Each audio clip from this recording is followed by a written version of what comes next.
Dito tayo sa Endomingo, dito yan sa San Juan. So dahil isa tayo sa Team Sec, na imbitahan tayo dito dahil sa launching ng bagong-bagong Aero helmet at Kaberg helmet. Siyempre guys, kasama natin yung mga kapwa influencers natin dito. Buncho, Fishbam, Makimoto Bam, Nalakino, J4, Fishbam, Derek P, idol natin, Motor, Fishbam, Pedro Moto, mga manikis, Joe Moto, Yam De Castro. So maya-maya lang guys, pakikita ko sa inyo yung bagong Aero Commander 2. Coach Will, nagsasalita. Pwede na kayo maglabas ng colors. Full face, dual visor.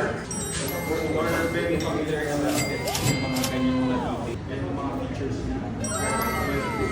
So itong colorway ng Commander 2 guys, ito yung matagal ko nang inaantay. Last year ko pa nakikita to sa ibang bansa. Kaya gustong gusto ko to guys kasi bagay na bagay sa kulay ng BMW tsaka ng Africa Twin. At hindi lang yung guys, napakaraming bagong feature dito sa Commander 2. Isa na dyan yung mas malalim na lagayan ng earpiece. Nadagdagan na rin yan guys ng air vent. At yung saktong sukat lang ng beak or yung parang tuka. So mas maganda na rin yung field of vision nito. At same pa rin sa dati, para siyang 3-in-1 helmet. Pwede nyo tanggalin yung beak para maging on-road. Pwede nyo rin tanggalin yung lens at palitan nyo ng goggles para pwedeng pang off-road. At kung wala kang tatanggalin, bagay na bagay sa adventure bike.